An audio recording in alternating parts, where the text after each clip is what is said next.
Olá, neste IELTS Listening Assignment temos aqui o começo dele abrangendo questões múltipla escolha. E sempre quando nós falamos de questões múltipla escolha, é sempre importante estarmos, primeiramente, tendo um foco bem gradual sobre o que vamos prestar atenção, ou seja, primeiro prestaremos atenção em uma coisa antes do áudio e depois prestaremos atenção em outra coisa ao longo do áudio. Por quê? Se em especial, por exemplo, aqui em particular não temos isso acontecendo, mas se você tiver, por exemplo, no seu exame, um bloco maior de questões de múltipla escolha para analisar e fazer, você vai ter um problema onde que você vai ter mais questões para analisar caso você analise tanto o enunciado de cada uma dessas questões quanto as alternativas que você tem para essas questões. Você vai ter mais questões para analisar e, portanto, alternativas do que tempo que será dado para você se preparar para escutar. Antes do áudio começar, você sempre vai ter no IELTS 30 segundos antes para se preparar e saber sobre o que o áudio que irá vir abrangerá, mas realmente você tentando ver tanto os enunciados quanto as alternativas, você vai ver que provavelmente quando você chegar na, por exemplo, não alternativa, mas o enunciado 3, a questão 3, o áudio já começou e ainda tem duas ou outras três questões que você não analisou deste grupo de questões múltipla escolha que você tem que responder. Por consequência, a maneira como que eu sugiro você estar voltando a sua atenção de uma forma estratégica, no caso de questões múltipla escolha, é, primeiramente, se focar, antes do áudio começar, exclusivamente nos enunciados, ignorando, então, a priori, as alternativas. Por quê? Quando você faz isso, você, na realidade, consegue verificar todas as questões de múltipla escolha que você vai responder. E eu entendo que você, na realidade, pode se perguntar, mas não é inseguro ir ao áudio somente com os enunciados lidos? Faz total sentido esse questionamento, mas eu somente gostaria de destacar que, como você consegue ver aqui, ao contrário dos enunciados, que são longas sentenças e que, inclusive, você realmente tenta interagir com elas, destacando palavras-chave para você prestar atenção nas informações que mais importam quando o áudio começar, as alternativas sempre abrangem informações sendo dadas de uma forma bem mais direta ao ponto. Perceba que elas são sempre sentenças bem curtas, compostas por poucas palavras. Portanto, é totalmente possível, após o áudio começar e após, portanto, você verificar todos os enunciados, você estar voltando a sua atenção para as alternativas e para as palavras-chave que você demarcou nos enunciados sem se sentir perdido, porque você tem menos informação para processar enquanto o áudio está acontecendo. E não precisou de abrir mão de compreender o que cada uma das questões em si abrange. E é importante compreendermos que o que está anunciado é 100% certo que cairá no áudio. O que você então tem aqui sendo explicitado no áudio é totalmente certo.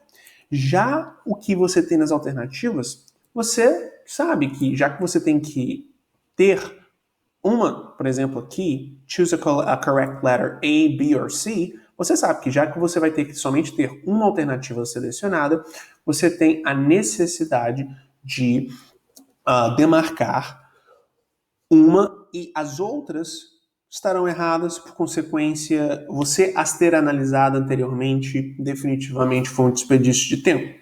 Então, é melhor você, na realidade, ter o seu foco sendo estrategicamente aplicado antes e depois do áudio, ou melhor, antes e durante o áudio, para que você consiga, sem abrir mão de uma sólida interpretação, responder essas questões, tudo bem?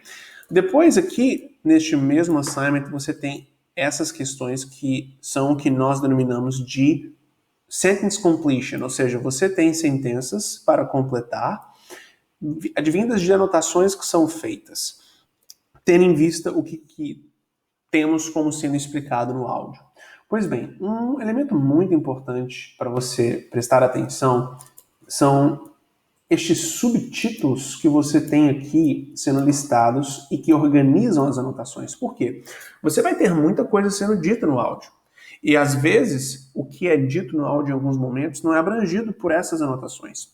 E por consequência, essas palavras-chave que você demarcou aqui, sendo esses títulos, vão lhe oferecer a referência para que, quando você escutar essas palavras ou escutar as sinônimos delas, você sabe que as respostas para as questões que você tem relacionadas a este tópico, que foi definido pelo título, estarão sendo dadas logo em seguida. E assim, isso te permite estar seguindo o áudio de forma apropriada.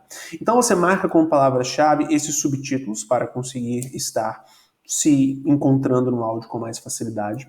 E, igualmente, nas sentenças em si que você tem que preencher com as palavras que você escutar no áudio, você também pode ir marcando palavras-chave nelas, porque mesmo depois que, por exemplo, uma palavra-chave que define o contexto que o áudio vai abranger ser dita, por exemplo, health and medicine, você vai ter o que está sendo aqui listado também sendo mencionado, e você vai ter palavras que estão nas sentenças que você tem que completar em si sendo mencionadas no áudio.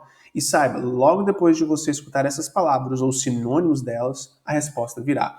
Então, por exemplo, aqui nessa questão 10, além de você, para respondê-la, ter que definir o health and medicine como uma palavra-chave, essa sentença aqui, analysis of medical will be speeded up, definitivamente este analysis é uma palavra-chave que responderá à questão 10. Quando você escutar analysis, ou, por exemplo, um sinônimo dela, review, no áudio, você sabe que a resposta 10 está por vir e, portanto, você identifica com mais facilidade a resposta. Então, é muito importante você demarcar palavra-chave em questões de sentence completion e você demarcar tanto subtítulos quanto palavras que você define como chave nas sentenças em si que você tem que completar. Agora, somente uma observação. Fora aos subtítulos, o que é uma palavra-chave?